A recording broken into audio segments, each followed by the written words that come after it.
it's your girl Ace's Joy. Welcome back to my channel, and I am here with a brand new homeschool video. Today we are talking politics, abuse, all the nitty-gritty stuff, and what I really feel about homeschool kidnappers and serial killers. If you want to know more, stay tuned.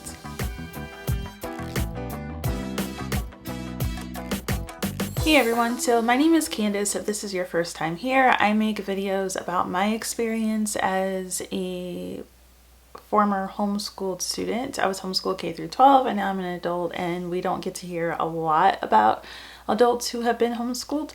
And so this is part of what I do on my channel.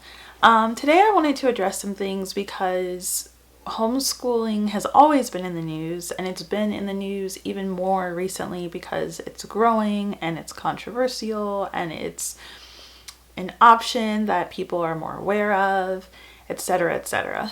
And sometimes people have questions. You'll watch documentaries about someone who ended up being like a serial killer, or about someone who's like abducted or abused their kids, and they'll be like, they were homeschooled.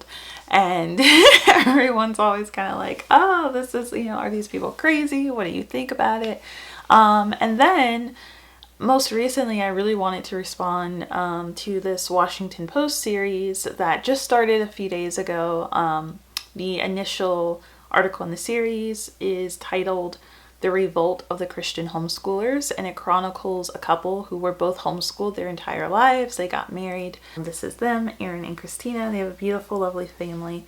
And the decision they made of whether or not they should or shouldn't homeschool their kids as well, and how that decision ultimately to send their kids to public school caused a dramatic shift and ultimately a rift between their families. Homeschooling itself in our society, like in Western civilization, is actually not a new thing by any means. Anyone who's watched, like, honestly, anything like Little House on the Prairie, or just like read about the history of the US, obviously most kids were schooled at home. Homeschooling as we know it today really kind of grew in the 80s and then like just blew up in the 90s. John Holt, who's like the father of homeschooling, wrote a book called Teach Your Own, and that really started like a whole movement. And then you have this evangelical movement in the 90s, which is alluded to in the Washington Post article, where essentially there was this idea that there would be a Joshua generation, this new generation of young people raised with evangelical, traditional, conservative Christian values, and would basically be able to kind of just like keep the nation intact and, beholden to these Christian ideals. We're definitely part of the group of homeschool families who integrated their religion, their faith into their education. Obviously, you probably saw my shirts. I clearly have faith. As a matter of fact, my mom found out about homeschooling through a Christian radio station, through an evangelical Christian radio station. And so faith was a component to the many reasons that my family chose to homeschool, and faith was very much a part of our curriculum. Like, there were years over the course of my education where Bible study was actually part of our daily schedule, but by no means were we a part of any type of the extreme, and we were not part of these explicit doctrines the way a lot of families are. And that is particularly what is referenced in this article. I think my overarching reaction to at least this first article in the Wash Post series is that it's a really much needed conversation, and I'm glad that families like theirs are being able to share their story and have their story heard, specifically in Aaron and Christina's case, so they can receive the love and support that they deserve and haven't been able to receive from their community, and also so that everyone knows the expansive differences, because a lot of times it's been a very black and white thing. People are either really, really anti-homeschooling, or people are super pro homeschool and they think that everything is great and all of these kids are like super smart and well adjusted and like absolutely like miles ahead of everyone else. And in between that, there's a lot of different experiences and a lot of different outcomes. Over the years, there has been a plethora of very violent criminals who were actually homeschooled. Israel Keys, Michael Mason, Daniel Paul Jones, just to name a few. And there have also been these really horrific cases of people who had kidnapped or detained their children or someone else's children. The Turpin case is a really popular one from California. They had like half a dozen, if not more, children, and they had kept them in these horrible conditions, mainly their entire lives. There was an ABC News documentary about how they were able to make this really dramatic escape. And their parents had also homeschooled them. So these are just some of the cases, some of the ones that I know off top of mind, but if you look it up, you'll find even more. Now, a lot of times people might say like, this is why we shouldn't do it because these people are crazy. There are a lot of very honest, well-intended reasons why people homeschool. So all of these typically are under the idea of wanting to provide the best environment for your child, wanting to have a certain amount of control and influence over what the child is learning and the environment in which they are learning it, and then wanting to be able to either expand or detract from what is being offered in whatever the public or private options are at your disposal in your area. That's kind of generally how you can characterize what drives a group of parents to make this decision. None of those things are innately like wrong or cause for concern. A lot of it has to do with regulation. Every state has different regulations and different parameters for what it means to be homeschooled. A lot of times you do have to somehow officially register with your state, and there are guidelines and things that you have to follow. The idea behind the kind of deregulation of homeschool, and something that's been back and forth in the legislature and in educational policy across the board, is this fight and this argument that there can't be so much regulation that it's no longer homeschool if the government has its hands in your home, right? So there are kind of constitutional reasons for why that could be a problem. And it also just defeats the purpose of why you're not sending your child to, government sanctioned educational schools. On the flip side, if there is no regulation, if there really are no parameters around it, there's no one there to really hold that family accountable.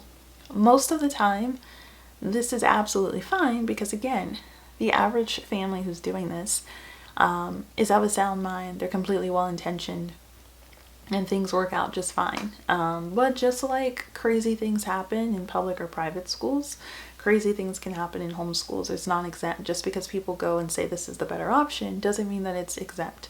That's why we have coalitions now of former homeschool kids who are fighting for more regulation of homeschool and are coming out talking about their experiences of abuse and things.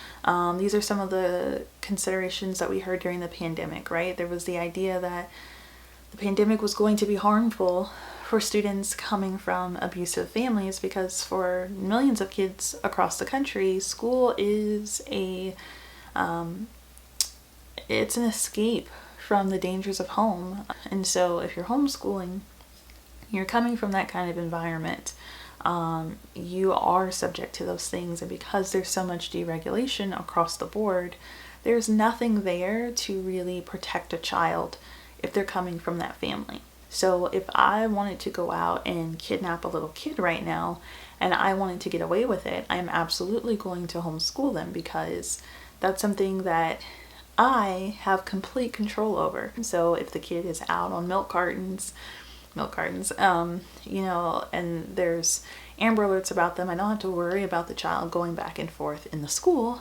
because no one's going to see them.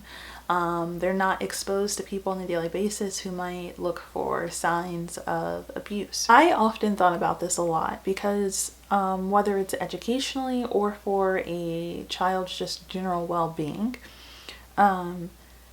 you're completely subject to your family.